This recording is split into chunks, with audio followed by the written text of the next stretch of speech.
It started as an ordinary afternoon on the busy streets of Arlington, the kind of day where sunlight glints off windshields and chatter hums through the air. People walked, laughed, hustled, each lost in their own world. And then silence fell. It wasn't the kind that comes from peace, but the kind that comes from shock.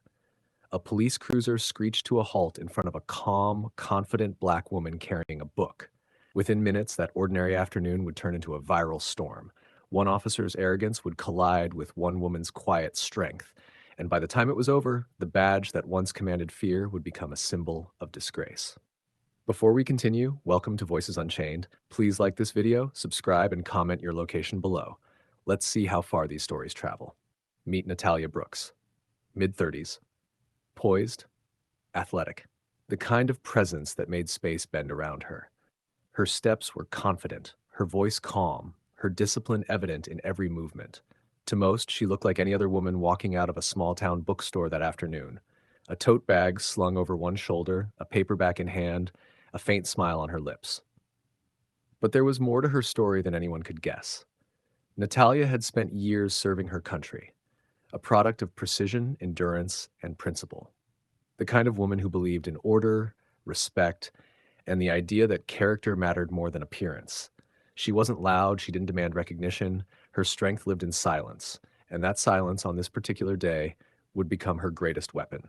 Officer Patrick Dale was the opposite, built like he never left the academy, but with eyes hardened by ego. He'd been on the Arlington force for over a decade.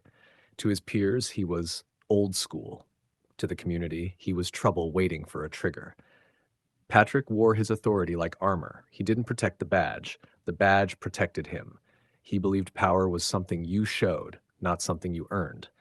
And when he saw Natalia walking out of that bookstore, something in him decided she didn't belong there. To him, she wasn't a reader. She was a threat that needed putting in her place. The sound of screeching tires sliced through the air. Natalia turned her head, startled but composed, as a police cruiser halted just inches away. Patrick leaned out of the window, his sunglasses glinting. "Hey," he barked, "you paid for that?" Natalia blinked, unsure if she heard right. "Excuse me?" Patrick's jaw tightened. "Don't do that. Don't play innocent, the way you people always seem to do. Now open the bag." The street's rhythm broke. Pedestrians slowed, a few exchanged glances, phones came out quietly, subtly. Natalia adjusted her tote, her voice steady. "No, I won't open my bag." Patrick's door slammed, echoing across the pavement. His boots crunched against the concrete as he approached. "I said, open the damn bag," he repeated, louder this time. Natalia didn't move. "You're making a mistake." He smirked, circling her like a predator. "The only mistake is you in a bookstore." A murmur swept through the growing crowd. Someone whispered, "Did he just say that?" Patrick snatched the tote from her shoulder and yanked it open. Pages, a wallet, and a half-empty bottle clattered onto the hood of his cruiser. A little girl gasped, clutching her mother's arm. "Mommy, why is he yelling at her?" The mother whispered, "Just keep watching." Natalia crouched to pick up her book, a worn copy of her father's favorite novel. The pages smelled of dust and candlelight, memories of his voice reading aloud late into the night. Patrick's voice snapped her back. "Back! Hands where I can see them." "I've done nothing wrong," she said quietly. "That's what you all say," he snapped back. The air thickened. Natalia's calm eyes met his fury. "You think respect is something you can hand out?" she asked softly. Patrick leaned forward, close enough to feel his breath. "Who the hell are you to think you deserve even an ounce of respect from me?" Her lips curved slightly, half a smile, half a warning. The crowd could feel the shift. Even Patrick, in his arrogance, sensed it, but refused to acknowledge it. "Hands behind your back," he barked again, reaching for his cuffs. "I haven't done anything wrong, officer," she repeated. Patrick's patience snapped like glass. He grabbed her collar. "Listen here, you criminal. You do as I say, or things get ugly." Natalia didn't flinch. She didn't blink. She simply stared straight into his eyes. "Don't play smart with me," he said. "You fit a description." "Of what?" she asked evenly. "Doesn't matter. You people always fit something." Gasps rippled through the crowd. Patrick shoved her backward and turned back to the tote, rifling through the inner pockets. "Let's see what else you're hiding." And then silence. His hand froze. He pulled out a sleek black identification card. His eyes narrowed. United States Navy, Advanced Training Division, he muttered. Natalia's tone was calm. Oh, that's mine. Keep reading. He did, out loud. Instructor, SEAL qualification program. For a heartbeat, the world stopped. Someone in the crowd shouted, "Wait, she's military." Phones rose higher. The whispers turned into shock. Patrick's hand trembled, his confidence cracked. Natalia stepped forward, plucking the ID from his fingers. It means I train officers to protect, not humiliate civilians. You remember that course, don't you, Sergeant? You failed it twice.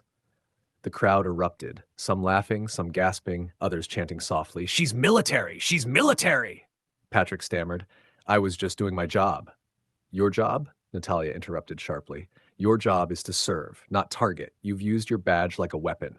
She lifted her phone, screen flashing red. You're being recorded, every word, every action. Patrick's voice wavered. I didn't mean.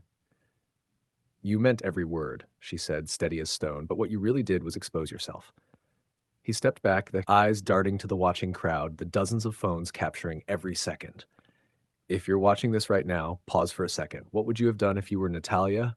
Stay calm or fight back. Tell us in the comments. Your voice matters. The street was no longer his. The badge on his chest looked smaller. The power in his voice was gone. Natalia bent down, picked up her book, brushed off the dust, and looked at him one last time. Knowledge isn't dangerous, she said, but ignorance in uniform is. Then she turned and walked away, slow, graceful, deliberate. Every step she took felt like a statement. The crowd parted, whispering as she passed. Cameras followed her until she disappeared around the corner. Patrick stood frozen. For the first time in years, he felt the one thing he could never control: shame. By evening, the video hit social media. By nightfall, it had 6 million views. By morning, the Arlington Police Department was forced to respond. An internal investigation has been launched into Officer Patrick Dale's conduct, the statement read. Within days, his suspension turned into termination. The officer who mocked a woman for carrying a book was now reading headlines about his own downfall. His neighbors avoided him, his reputation shattered. His uniform, once his shield, was now a reminder of everything he'd lost. Natalia never celebrated his downfall. That wasn't who she was. She simply went back to her life.